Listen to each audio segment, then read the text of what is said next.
Hello students, how are you? I hope you are fit and fine. Today we are going to continue the last part of the lesson number 2, India events after 1960. Okay, video को अंत तक देखिएगा। अगर आपको पसंद आता है तो subscribe it and press the bell icon. आगे बढ़ने से पहले हम थोड़ा सा 2 मिनट में इसका रिव्यू करेंगे।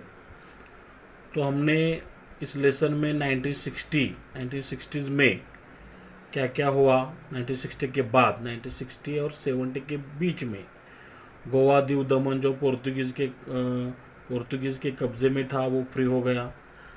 बाद में हमारा 1962 में चाइना के साथ मैकमोहन लाइन पे वॉर हुआ, उसमें अनफॉर्चुनेटली हम हार गए।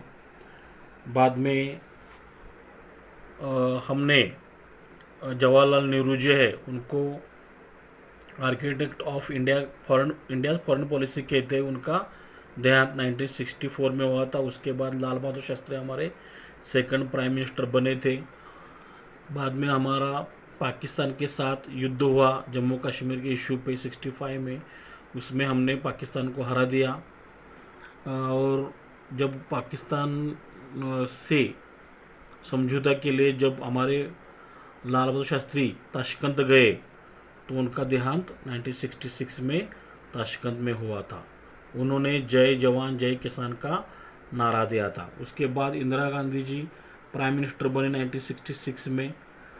उन्होंने जो ईस्ट पाकिस्तान था, ईस्ट पाकिस्तान के जो लीडर थे शेख मुजीबुर रहमान, उनको सपोर्ट किया, उनके ऑर्गेनाइजेशन मुक्ति बाहिनी को सपोर्ट किया और ईस्ट पाकिस्तान वेस्ट पाकिस्तान से फ्री हो गया। और वो 1972 में समझो बांग्लादेश की निर्मित हो गई, 71 में समझो।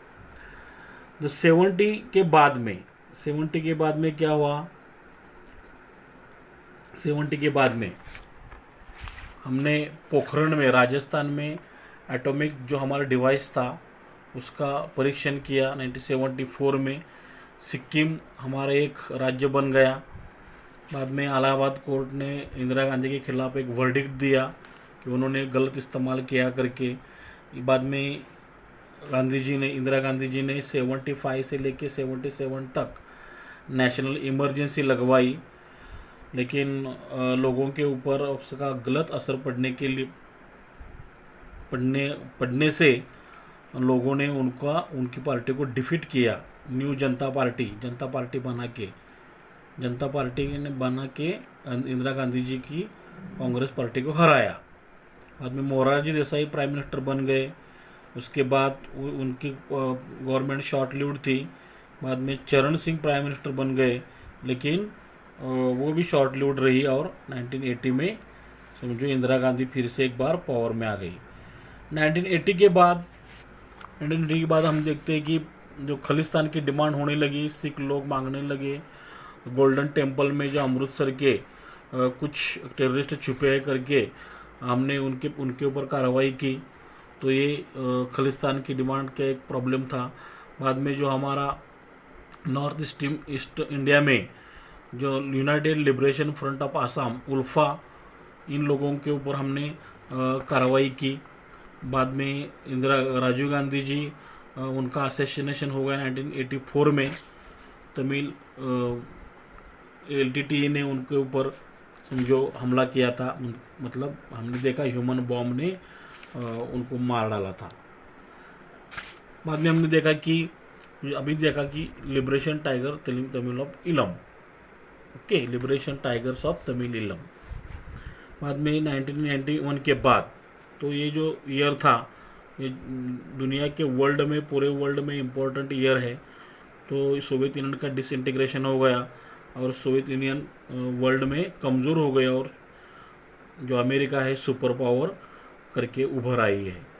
उस टाइम PV नरसिम्हा राव हमारे प्राइम मिनिस्टर थे और राम जन्मभूमि बाबरी मस्जिद जो इशू था वो इशू उसी दरमियान ऊपर आया था। इसके बाद अटल बिहारी वाजपेयी, एच डी देवेगौड़ा, इंदर कुमार गुजराल की एक एक साल की सरकार सत्ता पे आई थी। अटल बिहारी वाजपेयी लेकिन बाद में बन गए थे और उन्होंने वो टर्म पूरा किया था। इसी दरम्यान हमारे 1991 के दरम्यान इंडियन इकोनॉमी थोड़ी सी हमने पॉलिसी चेंज की और हमने फ्री मतलब बाकी कंपनियों के लिए इंडिया में आने के लिए हमने अपने द्वार खोल दिए, ऐसे समझ लो। और इसी साल को 91 को हम ग्लोबलाइजेशन, वैश्विकीकरण भी कहते हैं। ओके, तो यहाँ तक हमने अच्छी तरह से समझ लिया था। तो अब आगे चलते हैं। Science and technology, science and technology, तो इसमें क्या रहेगा? India was progressed in many areas of science and technology. Science and technology के अनेक सारे एरियाज में हमने प्रोग्रेस किया है। The department of atomic energy जो है, उन्होंने क्या किया था? सेटअप अप्सरा न्यूक्लियर रिएक्टर हमने सेटअप किया, अप्सरा नाम की। और समझो हमने उस दरम्यान successfully perform first nuclear test at Pokhran में देखा हमने, राजस्थान में 1974 में। तो इंडिया टेस्टेड मिसाइल्स लाइक, हमने मिसाइल भी टेस्ट किया है, पृथ्वी, अग्नि, आकाश, नाग, है ना। इंडिया ने लॉन्च किया था सैटेलाइट्स, कौन से? भास्कर 1, भास्कर 2, एप्पल। उसी दरम्यान समझो मोबाइल, इंटरनेट, कंप्यूटर, लैपटॉप, ये सारी चीज़ें साइंस टेक्नोलॉजी में आती है। हमने उसमें बहुत सारे प्रोग्रेस किया है। 2 major events must be mentioned, हमें 2 जो इवेंट्स है वो मेंशन करना ही है while describing India's effort towards self reliance. Bharat self reliance की ओर बढ़ रहा है, कोशिश कर रहा है। तो इसके लिए हमें 2 जो इवेंट्स है मेंशन करना है। भारत सेल्फ रिलायंस बन रहा है। सेल्फ रिलायंस मतलब क्या है? Reliance on one's own powers and resources, अपने ही पावर पे, अपने ही रिसोर्सेस पे रिलायबल होना, ना कि दूसरे के ऊपर। तो इसको हम सेल्फ रिलायंस कहेंगे। दूसरे के ऊपर नहीं डिपेंड रहेंगे हम। ओके, हमें कॉन्फिडेंस होता है कि हम अपने पावर पे भरोसा कर सकते हैं। Self reliance, it is important because it means you can solve problems. आप अपना प्रॉब्लम सॉल्व कर सकते हो और अपना डिसीजन खुद ले सकते हो। ओके, और 3 कंसेप्ट, सेल्फ रिलायंस की 3 कंसेप्ट है। मतलब बीइंग रिस्पॉन्सिबल होना, बीइंग डिसिप्लिन होना, एंड बीइंग कॉन्फिडेंट होना। ओके, तो हम सेल्फ रिलायंस की ओर प्रयत्न करने लगे हैं। डॉक्टर MS स्वामीनाथन, ये जो है, is known as the father of green revolution 1965। Doctor MS Swaminathan जो है, उनको हम फादर ऑफ ग्रीन रिवॉल्यूशन कहते हैं। डॉक्टर स्वामीनाथन कौन है? तो डॉक्टर MS स्वामीनाथन मनकोंबू सांबा सिवन स्वामीनाथन, ऐसा उनका पूरा नाम है। ओके, उनका जन्म 1925 में हुआ है, अभी तक ही हो। He is an Indian geneticist and administrator known for his role in India's green revolution में जो उनका रोल है, उनके लिए वो जाने जाते हैं। तो ग्रीन रिवॉल्यूशन क्या है हम आगे देखेंगे। और इनको अभी हमने देखा कि फादर ऑफ ग्रीन रिवॉल्यूशन भी कहा जाता है। तो बाद में वो मेंबर ऑफ पार्लियामेंट, राज्यसभा के वो मेंबर भी रह चुके हैं।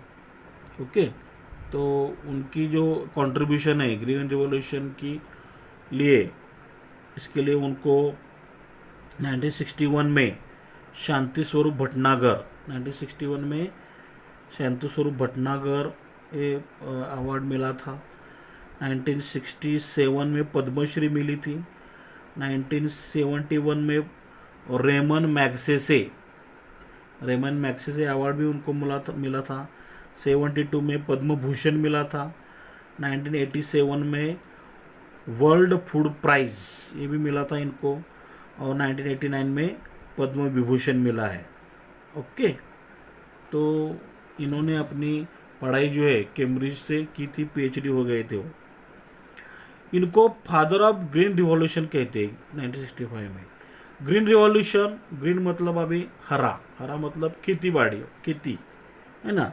Green revolution refers to the introduction of high yielding variety, high yielding variety, ज़्यादा क्रॉप्स कैसे आएंगे, तो वैरायटी के लिए आप सीड्स बीज होते हैं, एंड वैरायटी ऑफ बीज, and increase the use of fertiliser, हमें फर्टिलाइज़र का यूज़ करना चाहिए, एंड इरिगेशन मेथड्स यूज़ करके हम खेती ज़्यादा कर सकते हैं, मतलब क्रॉप ज़्यादा आएंगे। इट टुक प्लेस 1960 के दशक में। ओके, तो इसके वजह से हम क्या हो गए, सफिशिएंट इन फूड ग्रेन्स, सेल्फ सफिशिएंट हो गए थे, नहीं तो हमें इंपोर्ट करना पड़ता था। He implemented new scientific agricultural techniques, उन्होंने क्या किया, नए नए टेक्निक्स यूज़ किए एग्रीकल्चर के लिए। The production of food grains, और हमारा जो फूड ग्रेन्स है वो बढ़ गया था। Increase the production of food grains, नए नए टेक्निक्स, साइंटिफिक एग्रीकल्चर टेक्निक्स। इसमें क्या आता है, एग्रीकल्चर इंजीनियरिंग में टेक्निक्स कौन से आएंगे समझो, includes fertilisation, preparation of seeds for sowing, बाद में planting, care of sowing, control of plant diseases and pests, harvesting, snow retention, soil levelling, watering and so on etcetera, ये सारे टेक्निक्स में आते हैं। Irrigation, water management. ओके, ठीक है। तो फूड ग्रेन्स, हमारा फूड ग्रेन्स बढ़ा। The experiment in cooperative dairy movement by doctor Verghese Kurien led to increase of milk production in India. देखो, एक्सपेरिमेंट होने लगे कहाँ पे, इन कोऑपरेटिव डेयरी।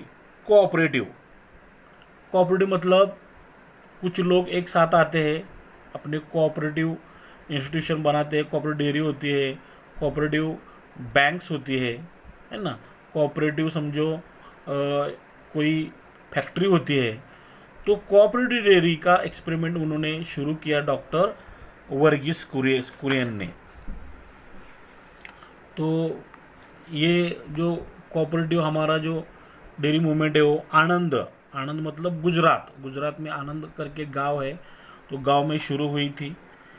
और हम बहुत सारे नाम हमने महाराष्ट्र में सुने हैं, गोकुल है, सोनाई है, कृष्णा है, ये दूध डेयरी है ना, मिल्क प्रोडक्शन बढ़ाने के लिए। और पूरे भारत में जो प्रसिद्ध है वो अमूल का नाम तो आपने सुना ही है, अमूल वो कोऑपरेटिव डेयरी है। बाद में प्राइवेट में भी चितड़े है, थोटे है। ओके, तो वर्गीस कुरियन ने इस मूवमेंट को लीड किया था। तो वर्गीस कुरियन लीड किया था। Increase of milk production in India, this is called white revolution. इसको हम व्हाइट रिवॉल्यूशन कहते हैं। व्हाइट रिवॉल्यूशन मतलब, व्हाइट मतलब है सफ़ेद क्रांति। सफ़ेद मतलब अबे दूध के प्रोडक्शन में क्रांति हो गई। This is called a white revolution. तो हमारा मिल्क प्रोडक्शन बढ़ गया। Milk production. तो milk production India ranks first in milk production. भारत जो है मिल्क प्रोडक्शन में फर्स्ट है in the world. 20% of the world 20% of the world milk जो प्रोडक्शन है तो भारत में होता है। और भारत में यूपी जो है हाईएस्ट मिल्क प्रोड्यूसिंग स्टेट है। UP highest milk producing state है। उसके बाद राजस्थान आता है, बाद में आंध्र प्रदेश है, गुजरात, पंजाब। ओके। और हमने इसके लिए national dairy development board, national dairy development board NDDB, NDDB की स्थापना भी की है। ओके। तो हम इसको व्हाइट रिवॉल्यूशन कहते हैं। मिल्क प्रोडक्शन को हम व्हाइट रिवॉल्यूशन कहते हैं। क्यों कहते हैं? तो हमने मिल्क का प्रोडक्शन ग्रोथ किया था, मिल्क प्रोडक्शन हमने बढ़ाया। वाइट मतलब सफ़ेद, इसको हम ऑपरेशन फ्लड भी कहते हैं। ऑपरेशन फ्लड हम क्या करने लगे, भारतीय लोगों को, फार्मर्स को गाय या भैंस पालने के लिए हम उनको एनकरेज करने लगे। ओके। तो हमने, हमारा जो इंडिया है, India one of the largest producers of milk and milk products. Okay, next, India had also made a lot of progress in the fields of atomic energy. हमने एटॉमिक एनर्जी में भी बहुत सारी प्रोग्रेस की है। Atomic energy और energy of atoms, energy of atoms भी कहते हैं। ये जो टर्म है एटॉमिक एनर्जी, 93 में पहली बार अर्नेस्ट रुदरफोर्ड, अपने अर्नेस्ट रुदरफोर्ड का नाम तो साइंस में सुना होगा, began to speak of the possibility of atomic energy, कि हम एटॉमिक एनर्जी यूज़ कर सकते हैं। इसका टर्म पहले, ये जो टर्म है अर्नेस्ट रुदरफोर्ड ने यूज़ की थी। Okay. Next, and space research. Space research में भी हमने बहुत सारी प्रगति की है। स्पेस रिसर्च 1961 में हमने क्या किया, Indian national committee for space research NCSR launch किया। ओके। और इंडिया ने पहला जो रॉकेट है फ्रॉम थुम्बा, पहला रॉकेट थुम्बा से हमने लॉन्च किया था केरला में। 1969 में हमारा जो स्वयं निर्मित इंडिजिनियसली बिल्ट रॉकेट जो है रोहिणी 75, वो हमने सक्सेसफुल लॉन्च किया। 1975 में हमने फर्स्ट इंडियन सैटेलाइट जिसका नाम था Aryabhata was launched with the help of Soviet Union की हमने हेल्प से हमने उसको लॉन्च किया था। 69 में हमने Indian space research organisation ISRO की स्थापना की। आपने नाम सुना है, इसरो, चांद्रयान मुहिम। Okay. Doctor Homi Bhabha led the foundation of Indian atomic power programme. Doctor Homi Bhabha जो है उन्होंने इंडियन एटॉमिक पावर प्रोग्राम की नींव डाली। होमी भाभा कौन थे? उनका नाम था Homi Jehangir Bhabha. He was an Indian nuclear physicist और founding director of Tata institute of fundamental research. Okay. और वहाँ पे वो पढ़ाते भी थे, प्रोफेसर थे TIFR में। उनका जन्म 99 में हुआ था और उनकी मृत्यु 1966 में। उनका एयर क्रैश होके, अनफॉर्चुनेटली एयर क्रैश हुआ था आल्प्स माउंटन माउंट ब्लैंक पे। ओके। उनको father of Indian nuclear programme भी कहते हैं। उन्होंने कैम्ब्रिज यूनिवर्सिटी से PhD प्राप्त की थी। उनको पद्म भूषण से हमने 1954 में नवाजा था। तो उन्होंने इंडियन एटॉमिक पावर प्रोग्राम की नींव डाली थी। तो इंडियन एटॉमिक पावर प्रोग्राम जो है हमें होमी भाभा ने इंडिपेंडेंट, मतलब यूरेनियम और थोरियम का यूज़ करके एटॉमिक पावर क्रिएट करेंगे, और इसके लिए हमने इंडिपेंडेंट हो सकते हैं हम। ओके, और India stands 13th in the world in terms of nuclear capacity. हमारे पास न्यूक्लियर कैपेसिटी हम दुनिया में 13th रैंक पे है। Kudankulam nuclear power plant is the largest nuclear power station Tamil Nadu, India. ध्यान में रखो, India insisted on using atomic energy for peaceful purposes. तो इंडिया कहता है कि हम एटॉमिक एनर्जी जो है पीसफुल पर्पज के लिए यूज़ करेंगे। पीसफुल पर्पज, ना हमें किसी के साथ युद्ध करना है।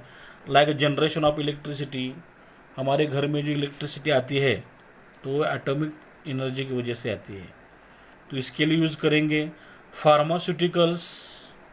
फार्मास्यूटिकल्स के लिए यूज़ करेंगे। डिफेंस भाई सॉरी, कभी इन फ्यूचर कुछ युद्ध होता है भी है तो फिर हम यूज़ करेंगे। Sorry, India has achieved considerable success in space technology. हमने स्पेस टेक्नोलॉजी में भी कंसिडरेबल सक्सेस हुए हैं, ओके, प्राप्त किया है। As well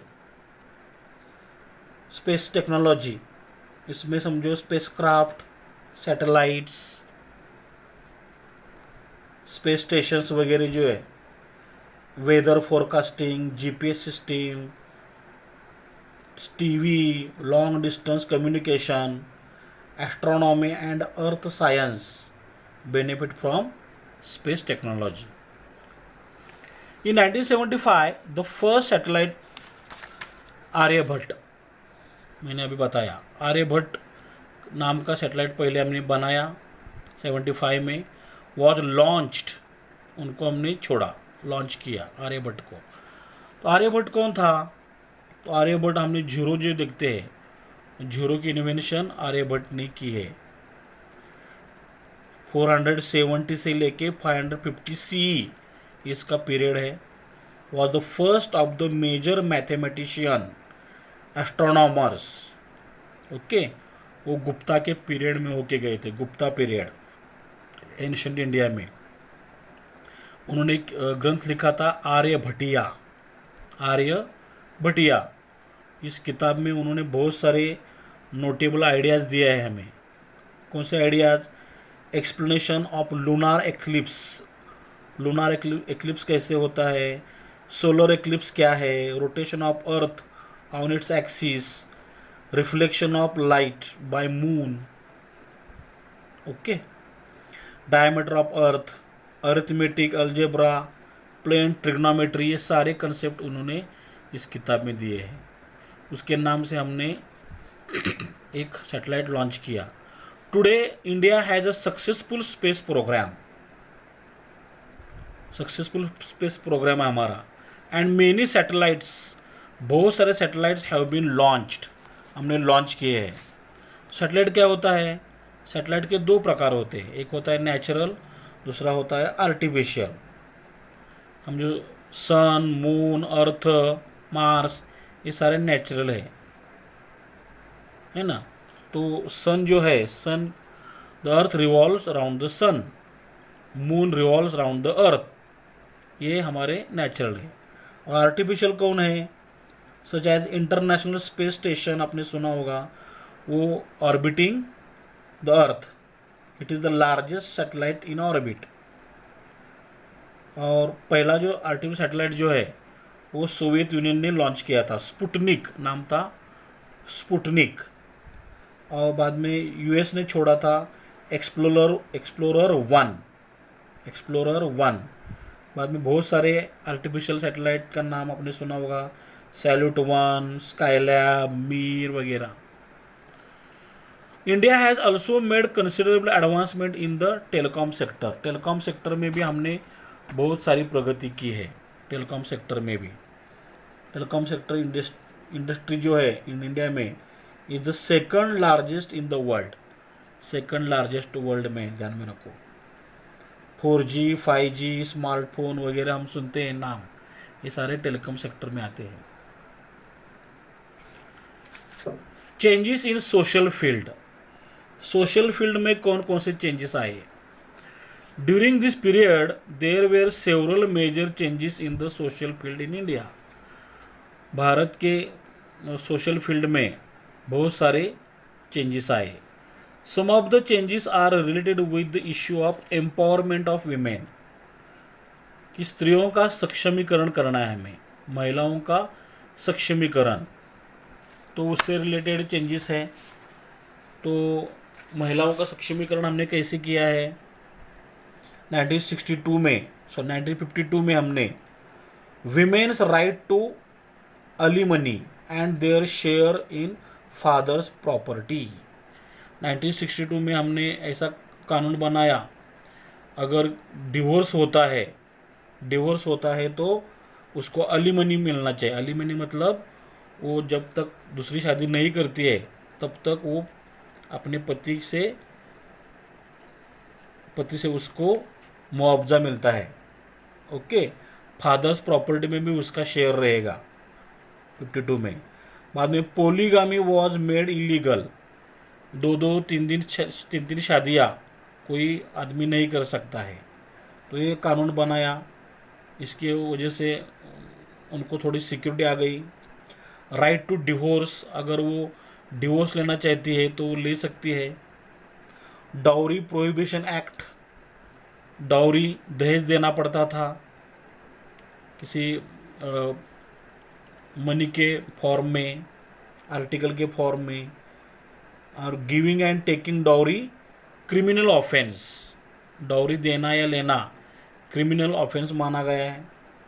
maternity benefit act 1961 में, मैटरनिटी मतलब समझो प्रेग्नेंट के बाद वो घर पे रह सकती है ना, लेकिन उसका सैलरी शुरू रहेगा। Family court to resolve conflicts of differences, जो फैमिली जो मैटर्स होते हैं उनको रिजॉल्व करने के लिए खाली फैमिली कोर्ट्स बनाए गए, डोमेस्टिक प्रॉब्लम कुछ रहेंगे तो। सती प्रिवेंशन एक्ट बनाया 1998 में। सती प्रिवेंशन मतलब जब पति मर जाता था तो उसकी बीवी को उसके साथ में भी चिता में जल जाना पड़ता था, तो ऐसा नहीं होना चाहिए।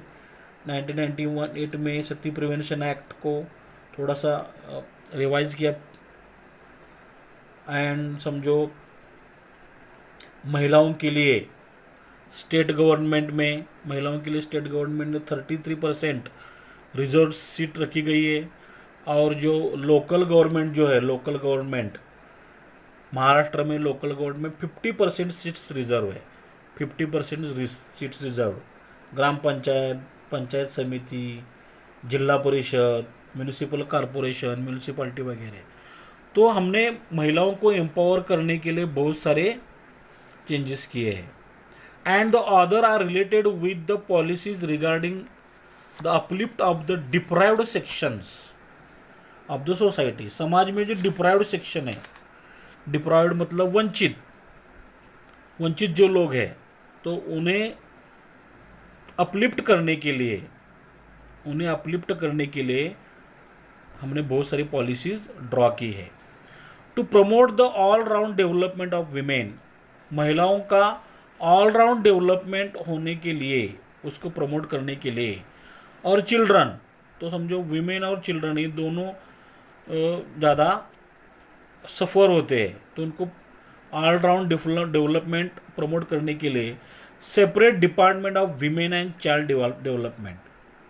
हमने क्या किया? Department of women and child development का एक separate department was created in 1985 under the ministry of human resource development. हमारा जो ministry of human resource development जो है, ये डिपार्टमेंट, उसके तहत हमने department of women and child development, ये डिपार्टमेंट हमने तैयार किया। ओके, इसके जो अभी जो करंट मिनिस्टर है department of women and child development के करंट जो मिनिस्टर है वो स्मृति ईरानी है, आपने नाम सुना है, स्मृति ईरानी। 2019 से लेके आज तक उसका हेडक्वार्टर न्यू दिल्ली में है, न्यू दिल्ली में। तो ये जो मिनिस्ट्री है 1985 में तैयार की है, 85 देखा हमने यहाँ पे। और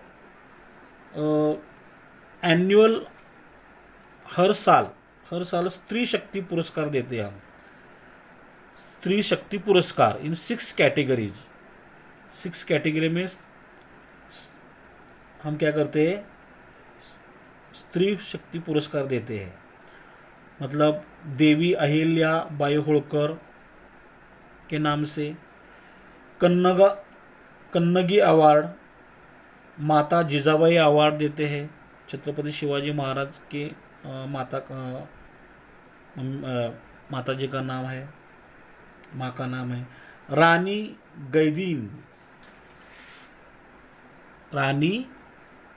गैदीनल्वी झेलियांग, ये भी एक नाम है, अवार्ड है। रानी लक्ष्मीबाई अवार्ड है, रानी रुद्रमा देवी। ऐसे 6 महिलाओं के नाम से मतलब जो भी हमारे स्त्री शक्ति पुरस्कार हम देते हैं। तो ये ministry of human resource develop department, इसको हम MHRD भी कहते हैं, HRD department, education higher education department कहते हैं उसको हम। तो इसके एजुकेशन मिनिस्टर जो है रमेश पोखरियाल निशंक, 1985 में ये इस्टेब्लिश किया था। ओके, इसका काम क्या है समझो, improving quality of educational institutions through out the country. देश में जितने सारे एजुकेशनल इंस्टीट्यूशंस है उसको हमें क्या करना है, इम्प्रूव करना है, including the regions where people do not have any access of education, जहाँ पे एजुकेशन की सुविधा नहीं है वहाँ पे ये सुविधा पहुँचनी चाहिए। Some laws were made to ensure, कुछ लॉज तो हमने इंश्योर करने के लिए बनाए हैं, सोशल जस्टिस, सामाजिक न्याय मिलना चाहिए to women and to help the implementation of various schemes, कि जो सारे हमने स्कीम्स बनाते हैं उसका इम्प्लीमेंटेशन होना चाहिए इन द डायरेक्शन, इस डायरेक्शन में। They include the prohibition of dowry act, हमने अभी देखा डाउरी एक्ट हमने प्रोहिबिशन एक्ट बनाया है।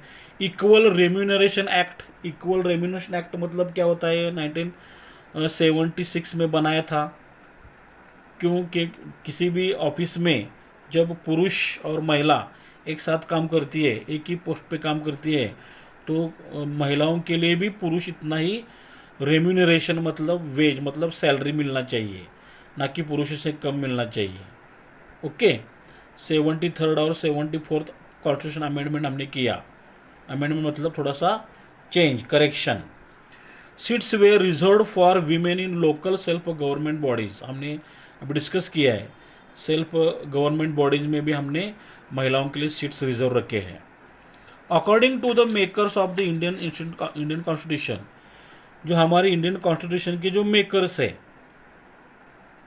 Doctor Rajendra Prasad, he was the president of the constituent assembly के वो प्रेसिडेंट थे। बाद में doctor Baba Saheb Ambedkar chairman of drafting committee के थे, वो भी मेकर्स में ही गिने जाते हैं। आर्किटेक्ट ऑफ इंडियन कॉन्स्टिट्यूशन हम कहते हैं उनको। BN राव थे कॉन्स्टिट्यूशन एडवाइज़र। जवाहरलाल नेहरू, वल्लभ भाई Patel, JB Kripalani, Gopinath बोरडोलोई, AV Thakkar, GV Mavalankar, Pattabhi Sitaramayya, KM Munshi, बहुत सारे जो मेकर समझो इंडियन कॉन्स्टिट्यूशन के, उनके अनुसार some constituents of the Indian society, हमारे भारतीय सोसाइटी के जो कुछ कॉन्स्टिट्यूएंट्स है, हम उसको मतदार संघ बोलते हैं, constituents were deprived of dignity and equal opportunities due to caste system. तो कास्ट सिस्टम की वजह से उनको इक्वल अपॉर्चुनिटी नहीं मिलती है। कास्ट सिस्टम, हमारे भारत में जो कास्ट सिस्टम है हिंदू धर्म के अनुसार सबसे ऊपर ब्राह्मण को समझा जाता है, पृष्ठ का काम करते हो, शिक्षा पहले समझते थे ब्राह्मण से, बाद में क्षत्रिय आता है, वॉरियर्स, बाद में वैश्य आता है, मर्चेंट्स, लैंड ओनर्स आता है इसमें, और लास्ट में शूद्र लोग आते हैं। शूद्र, उनको हम पीजन, सर्वेंट भी कहते हैं, आउटकास्ट, अनटचेबल्स वगैरह, दलित भी कहा जाता है उनको, स्ट्रीट क्लीनर्स, लैट्रिन क्लीनर्स वगैरह। तो ये कास्ट सिस्टम है, कास्ट सिस्टम की वजह से उनको अपॉर्चुनिटी नहीं मिलती है, तो उनको भी मिलना चाहिए। द काका साहेब कालेलकर कमीशन, काका साहेब कालेलकर, देखो कालेलकर है, कालेकर नहीं, कालेकर या केलकर नहीं है, कालेलकर है। कमीशन वॉज सेटअप इन 1953 में। तो इन्होंने क्या किया, टू मेक रिकमेंडेशन, उन्होंने रिकमेंडेशन किया so as to improve their condition. ये जो बैकवर्ड पीपल है, तो उनकी कंडीशन इम्प्रूव होने के लिए उन्होंने कुछ रिकमेंडेशन किए। Okay. In 1978 the commission was constituted under the chairmanship of BP Mandal to study the issue of the backward classes. और हमारे जो भारत में जो बैकवर्ड क्लासेस है उनका स्टडी करने के लिए बीपी मंडल, इनकी चेयरमैनशिप के अंडर एक कमीशन बनाया, उसको हम मंडल कमीशन भी कहते हैं। BP Mandal, Bindeshwari Prasad Mandal chairman of Mandal commission थे। वो 7th CM of Bihar, Bihar के 7वें CM भी थे, चीफ मिनिस्टर 1968 में। लेकिन वो खाली 30 दिन के लिए थे, 30 दिन के लिए। उनका जन्म वाराणसी में हुआ था 1918 में, और पटना में उनकी मृत्यु हो गई थी 1982 में। ओके। VP सिंह जो बने थे बाद में, विश्वनाथ प्रताप सिंह जो प्राइम मिनिस्टर बने, तो उन्होंने क्या किया, ये जो मंडल कमीशन ने जितने भी रिकमेंडेशन किए थे, रिकमेंडेशंस, ओके, वो इम्प्लीमेंटेशन करने का काम किया था VP सिंह ने। और जो रिपोर्ट था, ये रिपोर्ट अबाउट OBC के OBC, अबाउट द OBCs। लेकिन अपर कास्ट के जो लोग हैं समझो, उन्होंने उसके लिए अपोज किया था उस time. The policy of reservation was adopted in order to strengthen the representation of backward sections. तो ये रिजर्वेशन की जो पॉलिसी है उनको स्ट्रेंथन करने के लिए, बैकवर्ड जो सेक्शंस के जो रिप्रेजेंटेशन है उनको स्ट्रेंथन के लिए करने के लिए अडॉप्ट की थी policy in various services and institutions. अलग बहुत सारे सर्विस में, बहुत सारे सर्विस में। तो सर्विस मतलब गवर्नमेंट सर्विस जो होती है, तो समझो हम हर एक अपनी UPSC, union public service commission, और हर एक स्टेट में उनकी एक सर्विस कमीशन होती है। मतलब समझो महाराष्ट्र में MPSC होती है सर्विसेज। UPSC के द्वारा हम सुपर क्लास 1 की पोस्ट उनको मिलती है, और स्टेट में उनको उनके सपोर्ट के लिए MPSC की समझो UPSC में IAS, इंडियन एडमिनिस्ट्रेटिव सर्विस, उसको हम कलेक्टर भी कहते हैं, और उसको असिस्टेंट के लिए MPSC में डेप्यूटी कलेक्टर की परीक्षा होती है, डेप्यूटी कलेक्टर। IPS होती है इंडियन पुलिस सर्विस, वो उसको सुपरिटेंडेंट ऑफ पुलिस भी कहते हैं, SP। और उसको उसके डेप्यूटी DYSP जो होता है, हम उसको ACB भी कहते हैं, वो MPSC परीक्षा लेती है। IFS Indian foreign service, IFS बाद में Indian forest service, IPS Indian postal service, IRS Indian revenue service, NDA वगैरह, ऐसा 29 टाइप्स ऑफ जो एग्जामिनेशन होती है वो UPSC लेती है।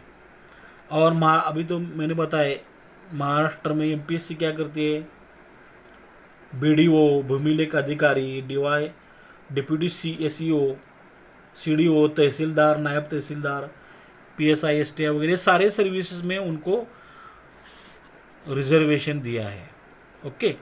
The government pass the prevention of atrocities act in 1989। Atrocities act हमने 1989 में बनाया था, to enable those belonging to the scheduled caste and scheduled tribes. Scheduled caste संबंधी जो लोग हैं, शेड्यूल्ड ट्राइब संबंधी जो लोग हैं, उनको सुरक्षा देने के लिए उन्होंने live with dignity and respect, dignity के साथ, रिस्पेक्ट साथ जीने के लिए, फ्री फ्रॉम फियर, भयमुक्त जीने के लिए, violence and operation of upper classes, upper class उनके ऊपर कोई अत्याचार न करे, इसके लिए हमने ये प्रिवेंशन ऑफ एट्रेसिटीज एक्ट 1989 में बनाया था।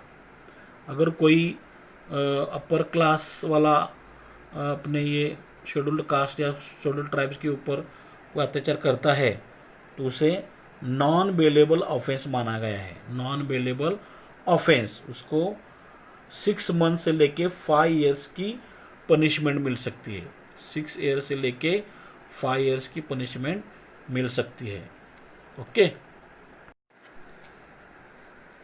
नेक्स्ट पॉइंट है हमारा ग्लोबलाइजेशन। ग्लोबलाइजेशन मतलब वैश्विकीकरण। वैश्विकीकरण मतलब अभी तो मोबाइल की वजह से सारी दुनिया अभी हम बहुत ही नज़दीक आई है ना। दुनिया में किसी भी कोने में कुछ भी होता है तो हमें घर में बैठ के भी पता चलता है। तो globalisation brought about many changes in different fields like economy, politics, science and technology and society and culture.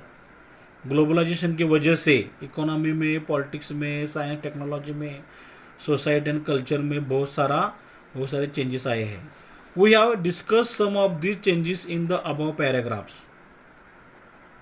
इसके बारे में हमने डिस्कस किया है। India has emerge as important country on the global seen in different spheres. अलग अलग spheres में, field में हमारा देश जो है एक इम्पोर्टेंट कंट्री करके उभर आया है। Okay, India is an important member of international organisation like G20। मतलब दुनिया में बहुत सारे ऐसे अलग अलग देशों के ग्रुप बनाए हैं। ग्रुप तो G20 और ब्रिक्स, ये 2 ग्रुप है internal organisation. G20 group of 20 इसका नाम। जी मतलब ग्रुप ऑफ 20 में हमारा इंडिया एक इम्पॉर्टेंट देश है। तो G20 में कौन कौन आता है देखो, Argentina, Australia, Brazil, Canada, China, France, Germany, India तो है ही, Indonesia, Italy, Japan, South Korea, Mexico, Russia, Saudi Arabia, South Africa, Turkey, United Kingdom और US अमेरिका और यूरोपियन यूनियन। तो ये सारे देश ये G20 में आते हैं। इनका पर्पज़ क्या है? ब्रिंग टुगेदर इम्पोर्टेंट इंडस्ट्रियलाइज्ड वाले देश एंड डेवलपिंग इकोनॉमी जो है उनको टुगेदर एक जगह लाना है टू डिस्कस की issues on the global economy के की इश्यूज़ पे चर्चा करने के लिए। तो हमारे इंडिया इसमें है। ब्रिक्स मतलब क्या है?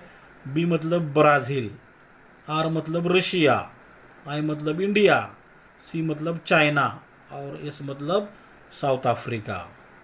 ये ब्रिक्स के भी हम इसमें भी हम मेंबर हैं। 2006 में इसको founded in 2006।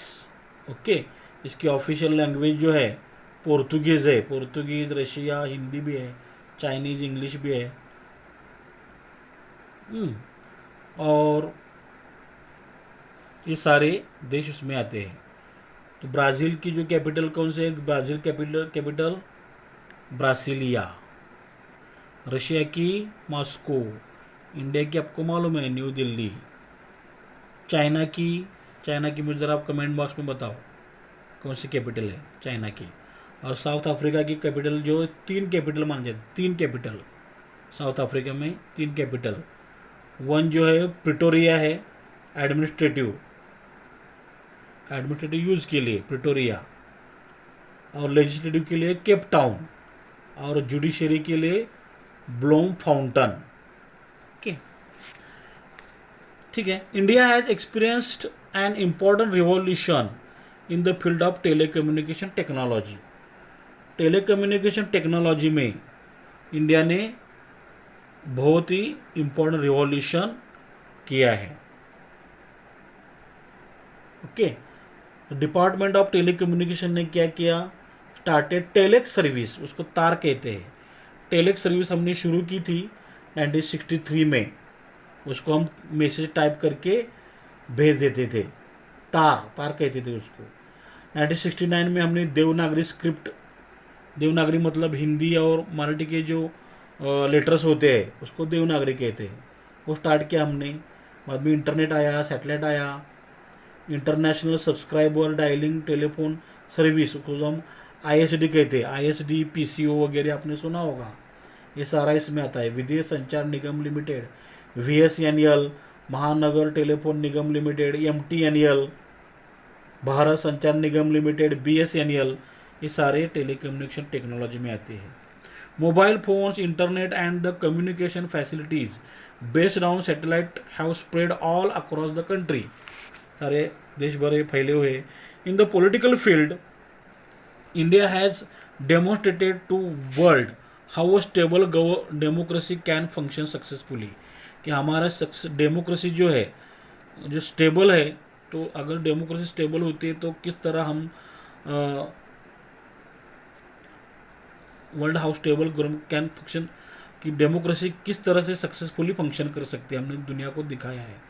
All this has resulted in a total transformation in the lifestyle of Indians, और इसकी वजह से हमारे भारतीय लोगों की लाइफस्टाइल में बहुत सारा ट्रांसफॉर्मेशन आया है। स्पेशली द यूथ लोग देखते हैं हम लोग, उनके कपड़े वगैरह, पहनावा वगैरह, बोलचाल। These changes are visible from their dietary habits, वो क्या खाना खाते हैं, क्लोथिंग किस तरह के, लैंग्वेज कौन सी यूज़ करते हैं, बिलीफ्स। तो ये सारे चेंजेस यूथ में आए हैं, तो हम बता सकते हैं कि हमारा लाइफ कितना ट्रांसफॉर्म हो गया है। Okay, in the next chapter we are going to study some internal challenges before India. तो भारत के सामने अपने अंतर्गत कौन कौन से चैलेंज है वो हम अगले चैप्टर में देखेंगे। तो आई होप आपको ये अच्छी तरह समझ में आया होगा। अगर ये पूरा लेसन आपको अच्छी तरह समझा है तो आप शेयर करो, लाइक करो। If you have any doubts please tell me in comment box. If you have any suggestions आप मुझे बता सकते हैं। और अगर आप पहली बार चैनल पे आए हैं तो मेरा चैनल सब्सक्राइब करो। राइट साइड में SUBSCRIB लिखा होता है, उसको हम टच करेंगे तो यहाँ पे बेल आइकॉन दिखाई देगी। बेल आइकॉन पे प्रेस करेंगे तो ऑल पे प्रेस करके आप सब्सक्राइब कर सकते हैं ताकि आपको अगला नोटिफिकेशन मिले। Thanks for watching till the end. Have a nice day. Best of luck for your exam. God bless you. May your dream come true. Thanks.